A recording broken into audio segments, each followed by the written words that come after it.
Hello दोस्तों, तो आज जो है ना बाइनोमियल थ्योरम का लेक्चर नंबर 5 है। ठीक है, तो चलिए देखते हैं। देखेंगे यहाँ पर क्या लिखा गया है, रेशनल टर्म, परिमेय पद। ये होता क्या है तो ध्यान से समझिए।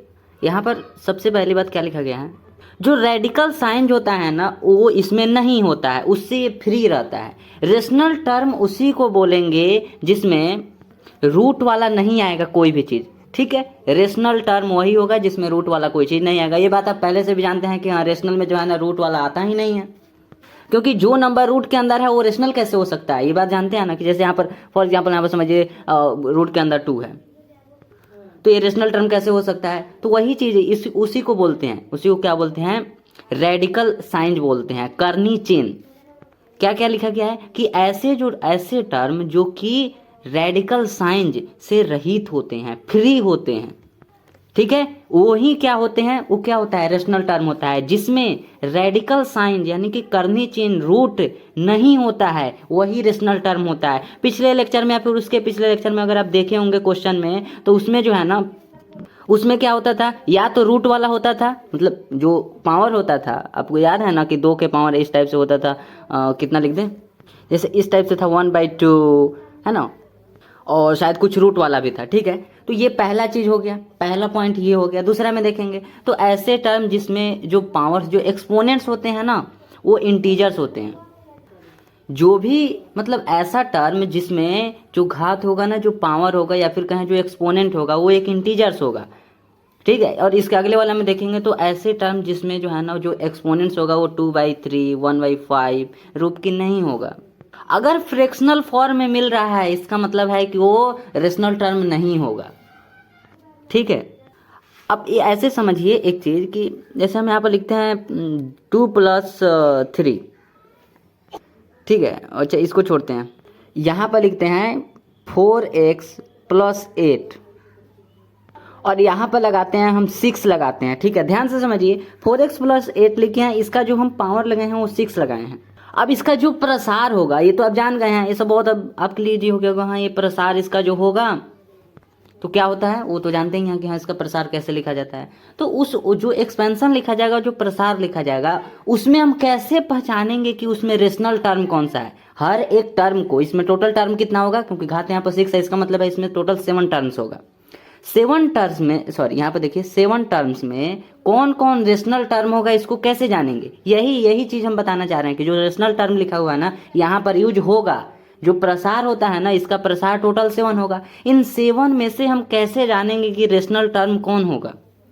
तो उसको पहचानने का सीधा सा तरीका क्या है, सीधा सा तरीका क्या है कि बस देख लेना है कि उस टर्म में, मतलब टोटल 7 टर्म है ना, तो टोटल 7 टर्म में अगर किसी भी टर्म पर जो 7 टर्म है, अगर किसी भी टर्म पर अगर वो जो रेडिकल साइन से अगर वो फ्री है, उसमें जो है ना रूट वाला नहीं है, तब वो क्या हो जाएगा, जो हम क्या बोले हैं कि इन 7 टर्म में अगर मतलब टोटल जो 7 टर्म है, इन 7 टर्म में जिस पर भी आप देखेंगे, अगर वो रूट से उस पर रूट नहीं है, अगर रूट नहीं है तो वो क्या हो जाएगा, वो रेशनल टर्म हो जाएगा। और उसी टाइप से उसका जो पूर्णांक होना चाहिए, सॉरी उसका जो घात होना चाहिए, वो एक पूर्णांक होना चाहिए।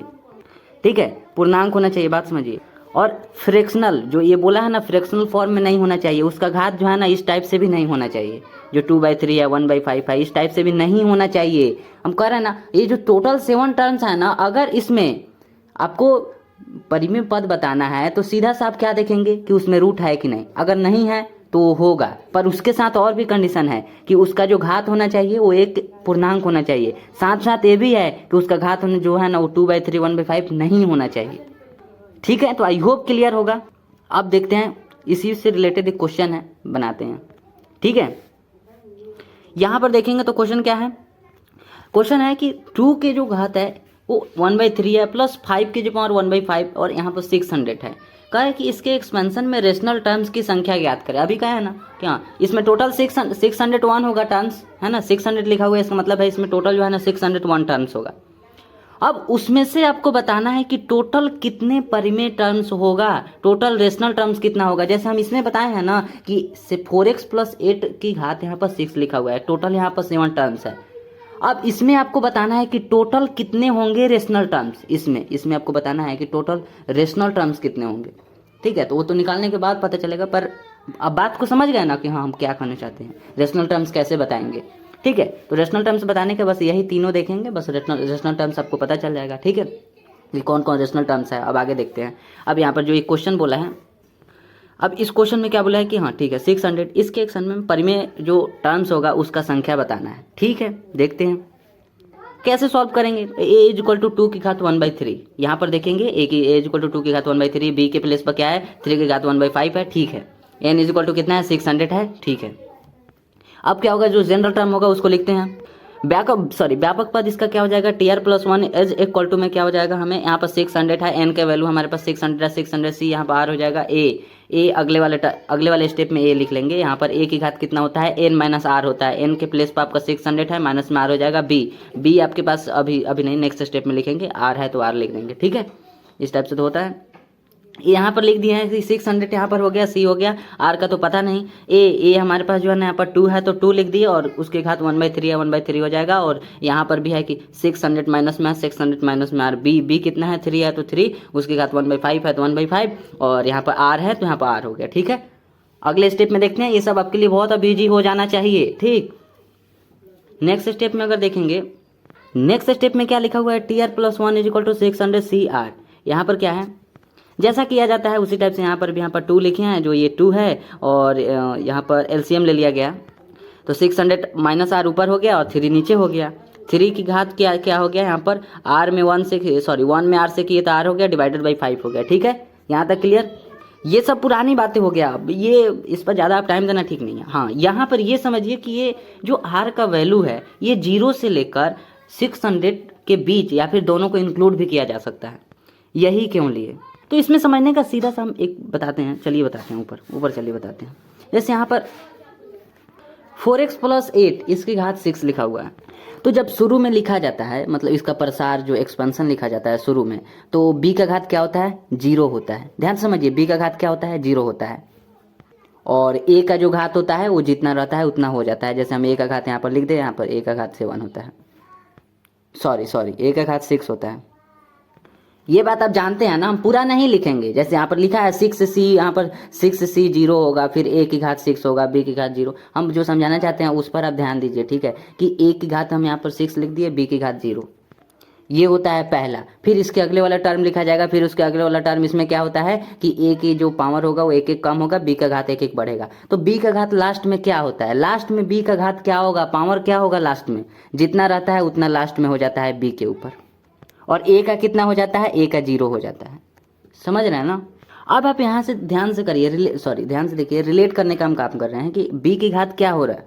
अभी यहाँ पर देखेंगे तो b की घात क्या है, किधर है, b की घात r है ना, b की घात क्या है, r है, b की घात r है। तो पहला जो टर्म हुआ उसमें b की घात 0 लिया गया, और जो सबसे लास्ट वाला टर्म हुआ उसमें b की घात 6 लिया गया। क्या इससे क्या सीखे कि जो पहला, यहाँ पर हम अगर पूछेंगे कि बताइए आर का वैल्यू कहाँ से कहाँ तक हो सकता है, इसके लिए अगर पूछेंगे बताइए आर का वैल्यू कहाँ से कहाँ तक हो सकता है, तो आर का वैल्यू जो है ना, बी की घात क्या होता है, बी की घात आर होता है ना, बी की घात आर होता है ना। तो आप खुद देख लीजिए, देख लीजिए, फर्स्ट वाला टर्म में क्या लिया गया है 0 लिया गया, लास्ट वाला टर्म में क्या लिया गया है 6 लिया गया। इसका मतलब है कि 0 से 6 तक होगा। बी का जो आर का जो वैल्यू होगा वो आर का वैल्यू क्या होगा 0 से लेकर 6 तक होगा। मतलब जितना एक्सपोनेंट, जितना पावर रह रहा है ना उतना तक होगा, 0 से लेकर उतना तक होगा। अब इसमें कौन सा प्रॉब्लम हो सकता है, देखिए इसमें यहाँ पर तो एक बताए भी थे, ये किसी क्वेश्चन का लिखे हैं, जैसे यहाँ पर है x + 1/x² की घात 10 है। तो पहला b की घात क्या लिए, जो सेकेंड वाला टर्म ही ना b होता है, तो इसकी घात क्या हुआ 0 हुआ। अगले में इसका घात बढ़ा, बढ़ते बढ़ते बढ़ते लास्ट वाला में क्या हुआ, लास्ट वाला में यहाँ पर 10 हो गया। तो अगर हम यहाँ पर बोलें कि बताइए आर का वैल्यू कहाँ से कहाँ तक हो सकता है, तो आर का वैल्यू 0 से लेकर 10 तक हो सकता है।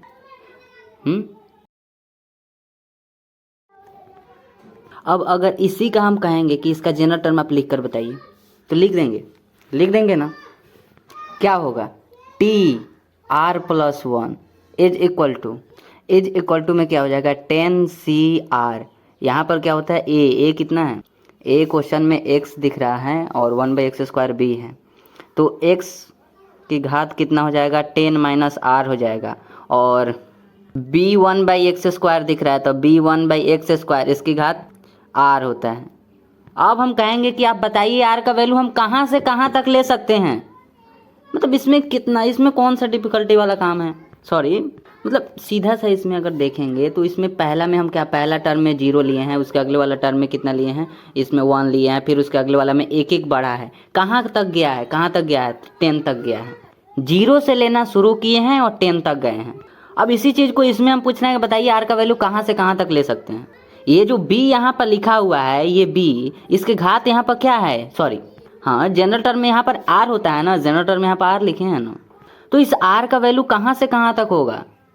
अगर यहाँ पर देखेंगे तो r का वैल्यू 0 हो सकता है। यहाँ पर ये b ही ना है, ये b ही ना है, ये वाला b ये ना है। यहाँ पर 1/x² लिखे हैं, b वाला मतलब सेकेंड टर्म में पहला a होता है, यहाँ पर ये b होता है, ये पहला टर्म में सेकेंड टर्म जनरल टर्म के अकॉर्डिंग, तो इसकी घात r लिखा है। तो हम पूछ रहे हैं बताइए r का वैल्यू कहाँ से कहाँ तक। r का वैल्यू 0 हो सकता है, 1 हो सकता है, 2 हो सकता है, उसके बाद 3 हो सकता है, 4 हो सकता है, 5 हो सकता है। तो कहाँ तक लिखे हैं इसमें, 10 तक। इसका मतलब यही ना है, यहाँ पर भी लिख सकते हैं ना, इसका मतलब 0 का, सॉरी, जो r का वैल्यू होगा वो 0 से लेकर कहाँ तक होगा, 10 तक होगा। अब इसके बाद कोई क्वेश्चन है तो बाद में बताइएगा, ठीक है। तो आई होप समझ गए होंगे यहाँ पर कि r का वैल्यू 0 से लेकर 600 तक हो सकता है, ठीक है ना। अब इसके आगे क्या करना है, ये जो लिखा गया है ना, अब इसके आगे क्या करना है हमारे पास, ये ध्यान से देखिएगा, ये tr+1 = ये वाला आया है। आप खुद सोचिए, अगर हमें परिमेय अगर पद चाहिए तो r/5 को क्या होना होगा। अब यहाँ पर देखिए, इसमें आपको क्या क्या दिख रहा है, 600 CR। क्या इससे हमें कोई प्रॉब्लम है। हमें क्या बताना है, हमें क्या बताना है, रेशनल टर्म बताना है। तो रेशनल टर्म बताने के लिए क्या बोला है कि रूट में नहीं होना चाहिए, उसका जो घात होगा, एक्सपोनेंट्स होगा, वो एक इंटीजर्स होना चाहिए, और उसका जो घात होगा वो इस रूप में भी नहीं होना चाहिए, फ्रैक्शनल फॉर्म में नहीं होना चाहिए, 2/3, 1/5, इस रूप में नहीं होना चाहिए। बस इस 3 कंडीशन को देखिए और बता दीजिए। जो हमारा जनरल पद आया है, इसमें अगर देखेंगे तो क्या लिखा गया यहाँ पर, 600 - r / 3, यहाँ पर r/5 है। क्या हमें यही चाहिए। ये तो फ्रैक्शनल फॉर्म में है ना, ये फ्रैक्शनल फॉर्म में है ना, तो ये तो परिमेय नहीं होगा। तो रेशनल टर्म बनाने के लिए क्या करें। अभी तो वैसे इसको नहीं कर सकते हैं क्योंकि अभी r का वैल्यू यहाँ पर पता ही कहाँ है। तो अब सोचिए हमें यहाँ पर किससे प्रॉब्लम है। बात समझिए, क्या बोला है कि परिमेय पद होने के लिए जो घात होगा ना, वो रूट में नहीं होना चाहिए। सुनिए बात को, रूट में नहीं होना चाहिए, ठीक है, फ्रैक्शनल फॉर्म में नहीं होना चाहिए। अब ये सब तो फ्रैक्शनल फॉर्म में है ना, ऊपर भी है नीचे भी है। हाँ, क्या होना चाहिए, इंटीजर्स जरूर होगा, मतलब वो होना चाहिए। तो हम यहाँ पर क्या लिखे हैं, हमारे पास यही दोनों से ना प्रॉब्लम है। इस 2 और 3 से हमें क्या प्रॉब्लम हो सकता है, 2 और 3 का घात ये वाला है, 2 का घात ये वाला, 3 का घात ये वाला। तो घात को ही ना देखकर हमें बताना है कि वो परिमेय है या अपरिमेय है। मतलब मेरा मतलब है कि रेशनल टर्म हमें बताना है। रेशनल टर्म की पहचान कैसे करना है, घात को देखकर। तो यहाँ पर ना हमें C वाले से प्रॉब्लम है, ना हमें 2 से प्रॉब्लम है, ना 3 से प्रॉब्लम है, हमें प्रॉब्लम है इससे। क्या प्रॉब्लम है इसमें कि r के प्लेस पर क्या होगा, कि हमें क्या मिलना चाहिए, पूर्णांक मिलना चाहिए। जो घात होगा वो पूर्णांक होगा। इस r के प्लेस पर ऐसा क्या रखे कि हमें जो घात होगा ना, वो एक पूर्णांक हमें मिलना चाहिए। अभी समझिए, अब हम जो बोल रहे हैं उसको समझ। यहाँ पे देखिए, रेशनल टर्म के लिए, मतलब परिमेय पद के लिए, पहला हम इसको उठाते हैं, r/5 लिखा है यहाँ पर, r/5 इज इक्वल टू में ये, इसको क्या होना पड़ेगा, हमें क्या चाहिए, हमें जो है ना इसके प्लेस पर, r/5 के प्लेस पर हमें 0 चाहिए, या फिर 1 चाहिए, या फिर 2 चाहिए, या फिर 3। यही तो इंटीजर्स है ना, पूर्णांक तो यही ना है, 0, 1, 2, 3। हमें अगर ये वाला यहाँ पर हो गया, हमें यही चाहिए। अगर ये वाला यहाँ पर हो गया तो ये वाला क्या हो जाएगा, क्या होगा, परिमेय में चेंज हो जाएगा, ठीक है। फिर से बताते हैं, हम पहले r/5 को यहाँ पर उठाएं, और हम बस इतना कर रहे हैं कि इस r/5, ये जो r/5 है ना, इसको क्या होना पड़ेगा, इसके प्लेस पर यहाँ पर क्या होना चाहिए, या तो 0 होना चाहिए, नहीं तो 1, नहीं तो 2, नहीं तो 3। यही पूर्णांक है ना, तो ये सब होना चाहिए। तो अब जरा सोचिए कि इस रूप में कैसे आएगा। पहले आप इतना बताइए, पूर्णांक इस रूप में होना चाहिए ना, या फिर सीधा सा समझिए, अगर नहीं समझ में आ रहा है ना तो सीधा से समझिए कि अगर हमें परिमेय पद चाहिए ना, अगर रेशनल टर्म चाहिए तो इस रूप में आना पड़ेगा। ये जो घात है ना, ये वाला और ये वाला, तो ये आना चाहिए, मतलब इस रूप में आना चाहिए। तो इसको इस रूप में लाने के लिए हमें क्या करना होगा, इस r के प्लेस पर हमें क्या रखना होगा कि ये डिवाइड होकर 0 आ जाए, या फिर 1 या फिर 2 या फिर 3 या फिर इसके आगे जो भी है। तो हमारे पास क्या है, इस r ही ना है जिसके प्लेस पर हम कुछ रखेंगे तो हमें मिलेगा। तो यहाँ पर लाइन ड्रॉ की, r इज इक्वल टू क्या किए हैं कि हम यहाँ पर 0 लिए हैं। आप खुद सोचिए, देखिए यहाँ पर ध्यान से, हम यहाँ पर r इज इक्वल टू 0 लिए हैं। अगर इस 0 को, मतलब r के प्लेस पर 0 लेना है, तो 0 को अगर ऊपर रख देंगे तो 0/5 हो जाएगा, तो हमें क्या मिलेगा, 0 मिलेगा। अगर इस 5 को, दूसरे नंबर 5 लिया, अगर इस 5 को उठाकर यहाँ पर 5, मतलब r के प्लेस पर 5 रख देंगे तो 5/5 डिवाइड होगा तो हमें 1 मिल जाएगा। अगर r के प्लेस पर हम 10 ले रहे हैं, 0 और 5 का देख लिया, अगर हम 10 ले रहे हैं तो इस 10 को अगर उठाकर r के प्लेस पर रख रहे हैं तो 5 3 जा होता है 15, यानी कि 3 आ जाएगा। ओ सॉरी 15 नहीं ना, 10 उठाए थे। ये 10 को अगर उठाकर यहाँ पर रख रहे हैं, है ना, r के प्लेस पर, तो 5 2 जा 10 हो जाएगा, यानी कि 2 हो जाएगा। अगर इस 15 को उठाकर इस r के प्लेस पर रख रहे हैं तो 5 3 जा 15 हो जाएगा, यानी कि 3 हो जाएगा। क्या यहाँ से क्या समझे कि r को क्या होना पड़ेगा, ये जो r है ना, इस r के प्लेस पर हम क्या ले सकते हैं, 5 के गुणज ले सकते हैं, 5 के मल्टीपल। ये 5 के मल्टीपल ही ना है, ये वही तो है, 5 1 जा 5, 5 2 10, 5 3 जा 15 और 5 4 जा 20, इसके बाद 20 आएगा, 5 5 जा 25, उसका अगला में 30 आ जाएगा। तो इस टाइप से हमें कहाँ तक जाना है, इसीलिए तो ये वैल्यू लिखे हैं। कहाँ तक जा सकते हैं, 600 तक। अरे सर यही तो है, आर का वैल्यू कहाँ से ले सकते हैं, सॉरी कहाँ से कहाँ तक ले सकते हैं, 0 से लेकर 600 तक। और ये बातें तो पहले बताए थे कि ये कैसे लिए, पर अब हमारे पास ये प्रॉब्लम आ गया है कि इस r के प्लेस पर हम क्या लेंगे कि हमें जो है ना कोई पूर्णांक मिलेगा। ठीक है, कोई पूर्णांक मिलेगा, इस r के प्लेस पर हम क्या लेंगे, कोई पूर्णांक मिलेगा, मतलब डिवाइड होकर एक इस रूप में आ जाएगा, 0 आ जाए या फिर 1 आ जाए या फिर 2 आ जाए, फिर 3 आ जाए या फिर 4 या फिर 5 या फिर 6, इस रूप में आ जाए। तो इसके लिए हमें क्या करना होगा, r के प्लेस पर हमें क्या लेना होगा। अगर 0 ले रहे हैं, आपके सामने कह रहे हैं ना कि अगर 0 ले रहे हैं तो इसके प्लेस पर 0 रखेंगे तो 0 आ जाएगा। अगर 5 उठाकर यहाँ पर रख रहे हैं तो 5 से 5 डिवाइड हो जाएगा तो 1 आ जाएगा। अगर 10 को रख रहे हैं तो 10 यहाँ पर रखेंगे तो 10 से 5 डिवाइड हो, सॉरी 5 से 10 डिवाइड होकर 2 आएगा। ठीक है, इस टाइप से आगे कहाँ तक जाएंगे, आगे जो है ना 600 तक जाएंगे। ठीक है, लास्ट वाला जो टर्म होगा, सॉरी जो लास्ट वाला जो r का वैल्यू होगा वो भी डिवाइड हो जाएगा, 5 से तो ये भी डिवाइड हो जाएगा ना, या फिर सीधा समझिए 5 5 का डिफरेंस है। अब इसके पहले क्या लिखे हैं 595, अब इसमें 5 ऐड करेंगे तो 600 आ जाएगा। ठीक है, अब पहला इसका काम हो गया, अब इसका काम करें, समझ में आया। पहला अब इसका काम कर दिए ना, हम यहाँ पर देख लिए ना कि इस r के लिए हम क्या क्या ले सकते हैं, 5 के गुणज लेंगे, 5 के मल्टीपल। ठीक है, और साथ में 0 भी रहेगा। ठीक है, मतलब यहाँ से देखेंगे तो 5 के मल्टीपल ही ना है, 5 के गुणज। ठीक है, तो इस r के लिए तो देख लिए क्या क्या ले सकते हैं, पर इस r के प्लेस पर क्या क्या लेंगे, इस r के प्लेस पर क्या क्या लेंगे। आई होप ये क्लियर होगा, आगे देखते हैं। ध्यान से देखिए, इस r के प्लेस पर हम क्या क्या ले सकते हैं। पहले तो आप ये समझ लीजिए कि इसको क्या, सॉरी हमें चाहिए क्या, या तो 0 आ जाए, नहीं तो 1 आ जाए, नहीं तो 2 आ जाए, नहीं तो 3 आ जाए, नहीं तो 4 आ जाए। ठीक है, मतलब ये ऐसे हमारे पास, सॉरी ऐसे पूर्णांक हमें चाहिए। ठीक है, तभी हम क्या कहेंगे कि वो क्या है, परिमेय टर्म होगा, परिमेय पद होगा।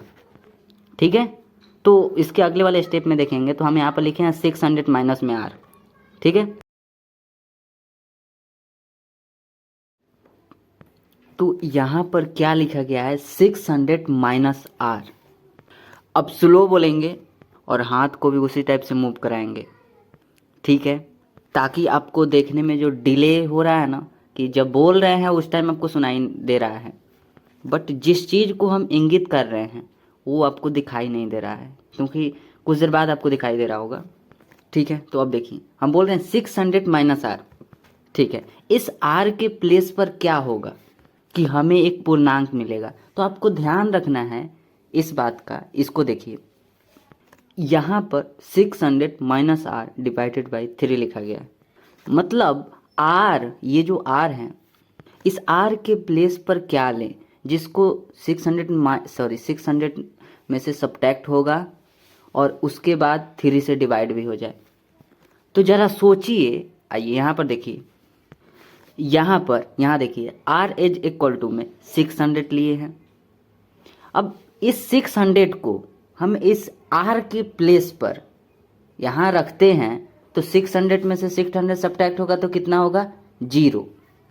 इसका मतलब समझिए कि यहाँ पर जो 600 लिखा गया है ना, इस 600 को अगर r के प्लेस में मतलब यहाँ पर अगर रखते हैं तो 600 यहाँ पर हो जाएगा। तो 600 में से 600 सब्ट्रैक्ट होगा तो कितना बचेगा, ऊपर हो जाएगा 0, नीचे है 3, डिवाइड होगा तो कितना आपको आएगा, मतलब कितना आपको मिलेगा, 0 मिलेगा।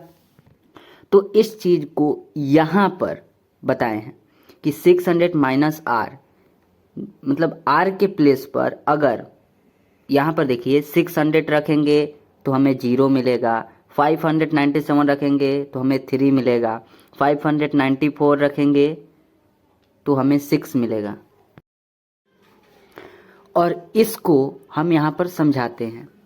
यहाँ पर देखिए यही ना हमारा जो घात है वो इस रूप में है,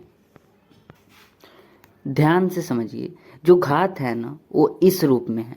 ये तो आप जानते हैं ना कि हाँ हमारा घात जो है ना वो इस रूप में है।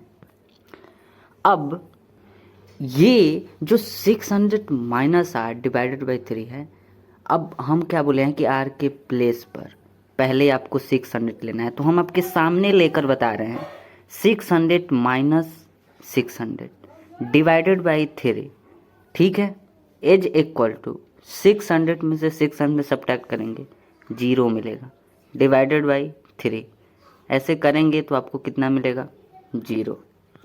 समझ में आया कुछ बात? ये जो अगर सुनिए, अगर हम 600 ले रहे हैं r के प्लेस पर तो हमें 0 मिल रहा है, जो कि यहाँ पर लिखे हैं। ये जो r है ना, यहाँ पर अगर 600 लिए हैं तो हमारा 0 आया है, ठीक है। और यही तो पूर्णांक इसी टाइप में तो लाना है ना, इसी टाइप में ना लाना है। बताइए, सबसे पहले हम आपको क्या बताए हैं, सुनिएगा। यहाँ पर देखिए 0 हो जाए मतलब ये डिवाइड होकर कुछ भी हो, यहाँ पर r के प्लेस पर आप एक ऐसा संख्या लीजिए जिससे ये डिवाइड होकर एक सिंपल सा एक हमें पूर्णांक मिले। वो पूर्णांक 0 हो जाए या 1 हो जाए या 2 हो जाए या 3 हो जाए या 4 हो जाए, इसके आगे जो भी है 5, 6, 7, ठीक है ना। मतलब हम क्या बोले हैं कि इस टाइप से जो भी आ जाए, इस टाइप से। अब समझिए कि हम जब r के प्लेस पर, सुनिए ध्यान तो हमें ये भी रखना है ना कि r के प्लेस पर एक ऐसा नंबर लें जो कि सब्ट्रैक्ट होने के बाद 3 से डिवाइड भी हो जाए। अब ऐसा तो नहीं है कि यहाँ पर हम कुछ भी ले लें r के प्लेस पर और सब्ट्रैक्ट होने के बाद वो 3 से डिवाइड ही ना हो, तो लेने का क्या फ़ायदा, वो तो डिवाइड ही ना हो तो वो तो फ्रैक्शनल फॉर्म में ना हो जाएगा, वो तो बट्टा के रूप में हो जाएगा, भिन्न के रूप में हो जाएगा। क्या हमें वो चाहिए भिन्न के रूप में? नहीं चाहिए। अगर भिन्न के रूप में हो जाएगा, घात फ्रैक्शनल फॉर्म में हो जाएगा, तो वो रेशनल जो है ना टर्म होगा वो नहीं हो पाएगा। इसलिए हमें एक पूर्णांक के जैसा चाहिए, वो 0 हो सकता है, 1 हो सकता है, 2 हो सकता है, 3 या 4 या फिर इसके आगे जो भी, आप समझ गए हैं इस बात को। तो इसलिए हम क्या किए कि सबसे पहले हम क्या किए हैं कि 600 को हम सोचे हैं कि हाँ यहाँ पर पहले देखिए, यहाँ पर 600 माइनस 600 डिवाइडेड बाई 3, ठीक है ना।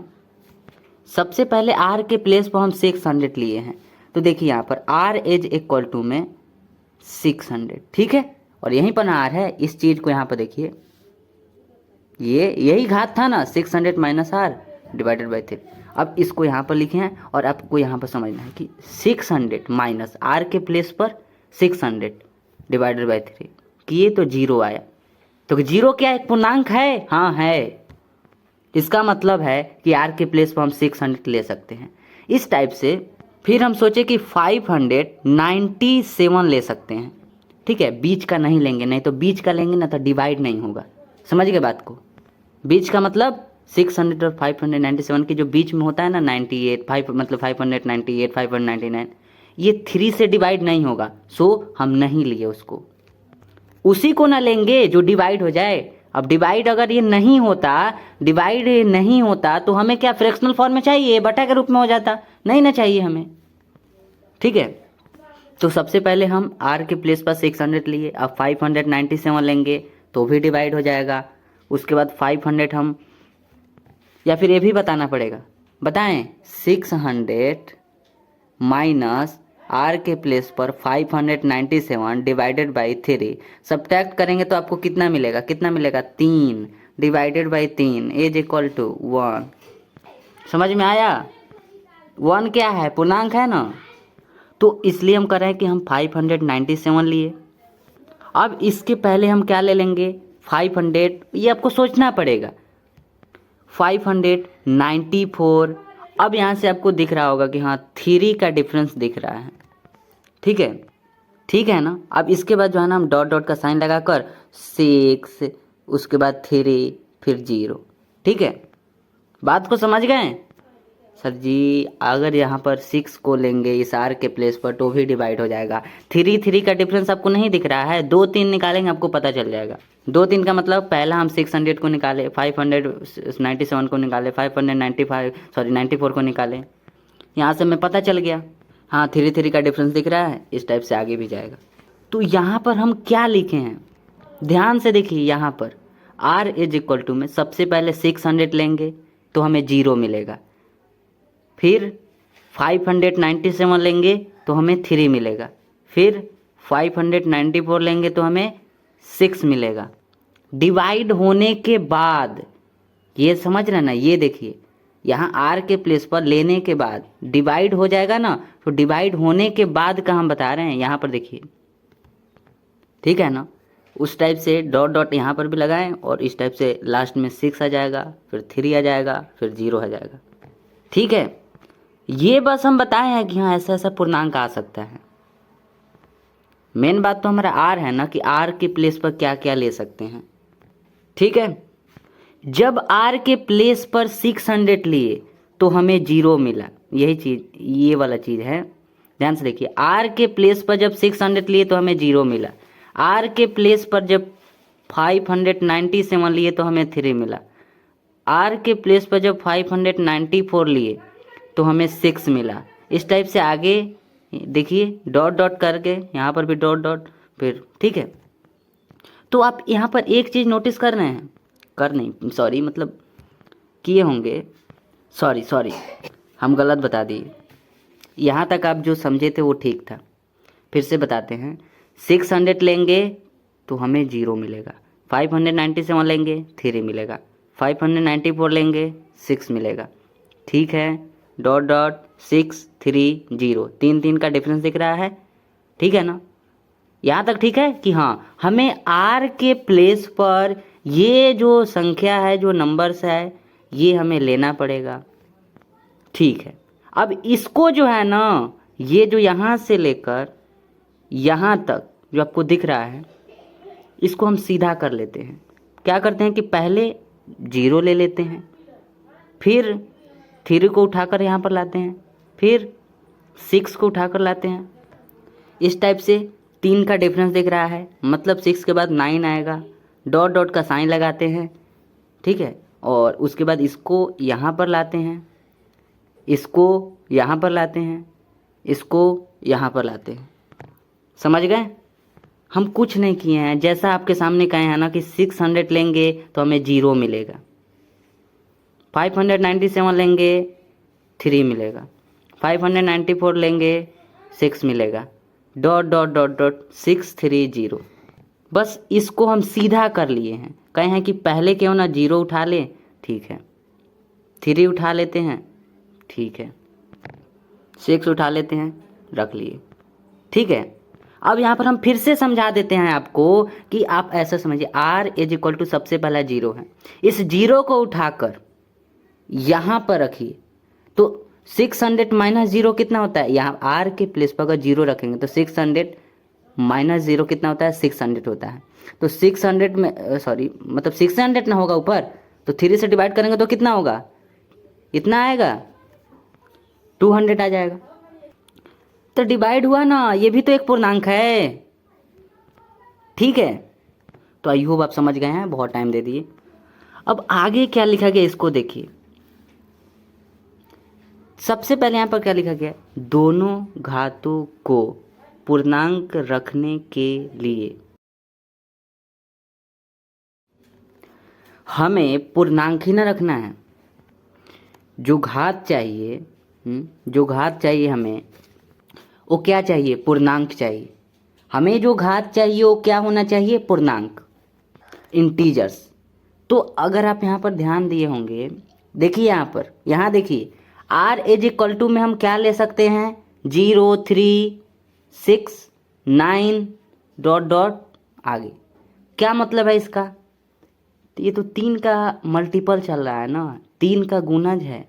3 दूना 100, सॉरी 6, 3 3 जा 9 हो जाएगा, ठीक है। इसके बाद और भी आ जाएगा, ये तो 3 का गुणज हो गया ना, मतलब ये 3 का मल्टीपल है, साथ में 0 भी, ठीक है।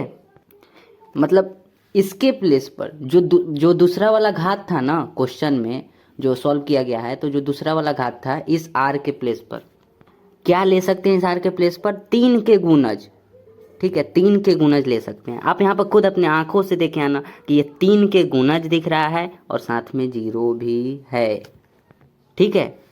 तो ये तो दूसरा नंबर के लिए था, पहला नंबर भी देख लेते हैं। पहला के लिए यहाँ पर लिखे हैं r इज इक्वल टू 0 5 10 15। ये क्या दिख रहा है? 5 के गुणज दिख रहा है, 5 के मल्टीपल, ठीक है। बात समझ रहे हैं ना? यहाँ देखिए ये पहला है, ये दूसरा है, तो हम क्या किए? पहले जो है ना r/5 को उठा लिए, यहाँ पर रखे हैं। देखिए फर्स्ट में r/5 को 0 होना पड़ेगा, या 1 या 2 या 3, क्योंकि ये सब पूर्णांक है। क्यों होना पड़ेगा? क्योंकि परिमेय पद हमें चाहिए, परिमेय पद के लिए, ठीक है। हमें क्या चाहिए? परिमेय पद चाहिए। इसके लिए इस r/5 को ये सब होना पड़ेगा, बट उसके लिए तो हमें r के प्लेस पर वो संख्या भी तो लेना पड़ेगा। तो इसीलिए तो यहाँ पर देखेंगे, तो यहाँ देखिए r इज इक्वल टू में 0 लिए हैं, 5 लिए हैं, 10 लिए, ये सब पहले आपको बता दिए थे, इसलिए अब नहीं बताएंगे, आगे बढ़ते हैं, ठीक है। आपको यहाँ पर बताने ये आए थे कि जो पहला वाला घात है, मतलब ये तो दूसरा नंबर पर आ रहा है, ये पहला हो गया, ये दूसरा हो गया, तो दूसरे वाले नंबर पर जो घात है ना, इसमें जो r है, इस r के प्लेस पर क्या क्या ले सकते हैं? यहाँ देखिए 5 के गुणज साथ में 0, ठीक है। और जो दूसरा वाला घात जिसको अभी हम लोग निकाले 600 - r डिवाइडेड बाय 3, ठीक है। जब यहाँ पर देखें तो यहाँ पर देख रहे हैं कि इस r के प्लेस पर क्या क्या ले सकते हैं? यहाँ देखिए 0 3 6 9, मतलब आ रहा है 3 के मल्टीपल, 3 के मल्टीपल आ रहा है, साथ में 0, ठीक है। आइए लिखते हैं यहाँ पर, दोनों घातों को पूर्णांक रखने के लिए देखिए यहाँ पर r इज इक्वल टू हमें क्या चाहिए? r जो है ना 3 और 5, 3 और 5 दोनों का गुणांक होना चाहिए, ठीक है। समझ गए ना बात को? क्या लिखा गया है? दोनों घातों को पूर्णांक रखने के लिए। दो घात कौन कौन सा है? ये हो गया, ये हो गया, ये दूसरा नंबर वाला घात, या पहला नंबर जो इसके पहले वाले में था r/5, r/5, ये दूसरा नंबर। इन दोनों घातों को पूर्णांक रखने के लिए, पूर्णांक मतलब 0 1 2 3, ऐसा बनाने के लिए, ऐसा मतलब रखने के लिए क्या मिला हमें? दोनों घातों को पूर्णांक रखने के लिए r को 3 और 5 दोनों का गुणांक होना चाहिए, अर्थात 15 का गुणांक होना चाहिए, ठीक है। इसका मतलब है कि r को क्या लेना पड़ेगा? r के प्लेस पर 0 15, मतलब क्या क्या हो सकता है जो दोनों में सेम है। ये जो दूसरा नंबर वाला अभी निकाले हैं ना कि r में, सॉरी, जो दूसरे नंबर वाला जो घात था उसमें r जो है ना वो 3 के गुणज हो सकते हैं, और जो पहले नंबर वाला r था उसके प्लेस पर 5 के गुणज ले सकते हैं, 5 के मल्टीपल। तो इन दोनों में जो कॉमन संख्याएं होगा उसी को ना लेंगे, तो इसलिए r is equal to 0, 15, 13, sorry 30, 45 dot dot 585 600। 15 का यहाँ पर डिफरेंस होगा, क्योंकि 15 का मल्टीपल होगा यहाँ पर। इसका मतलब यही ना है कि r जो है ना वो 0 हो सकता है, 15 हो सकता है, 30 हो सकता है, 45 हो सकता है। ठीक है, अब यहाँ से हमें ये बताना है, क्या बताना है, ये जो लिखे हैं ना इसकी टोटल संख्या कितनी है। यही वो घात है, यही वो एक्सपोनेंट्स है जिसके चलते जो घात होगा ना वो एक परिमेय होगा, यहाँ से लेकर यहाँ तक वाला। ठीक है, तो इसकी टोटल संख्या N is equal to A plus N minus 1 into D. N 600 is equal to में A 0 plus N minus 1 into D. यहाँ से क्या आ जाएगा, 40 is equal to N minus 1, N is equal to 41। परिमेय पदों की संख्या टोटल 41 होगी। समझ में आया। घात कितना था, क्वेश्चन में कितना घात दिया हुआ था, 600 था। क्वेश्चन में घात जो है ना वो 600 दिया हुआ था। इसका मतलब है कि 600 में से 41 ऐसे पद होंगे, ऐसे टर्म होंगे जो परिमेय होंगे। परिमेय होंगे मतलब उनका जो घात होगा, उनका जो घात होगा ना वो रूट में नहीं होगा, वो फ्रैक्शन के रूप में नहीं होगा, है ना। इस टाइप से घात का बात कर रहे हैं। ठीक है, वो इंटीजर्स फॉर्म में होगा, 2 होगा, 3 होगा, मतलब इस फॉर्म में होगा। ठीक है, यहाँ पर हम दोनों के गुणांक को ले लिए हैं, बस यही बात है। 3 और 5 इन्हीं दोनों के गुणांक को ले लिए हैं। अलग अलग क्यों रखें, एक साथ दोनों को कर लिए। इसका मतलब 3 और 5 का मतलब है कि 3 इंटरसेक्शन 5, मतलब 3 के ओ मल्टीपल, 3 के ओ गुणज जो 5 में भी मिलते हैं, और 5 की ओ गुणज जो 3 में भी मिलते हैं। ठीक है, इंटरसेक्शन का मतलब यही ना हुआ, जो 3 में है वो 5 में भी होना चाहिए। ठीक है, और उसी चीज़ को हम यहाँ पर खोज लिए हैं, तो वो संख्या 15 है। 15 के गुणज लिख दिए, संख्या बताना है टोटल कितने होंगे, हो गया। ठीक है।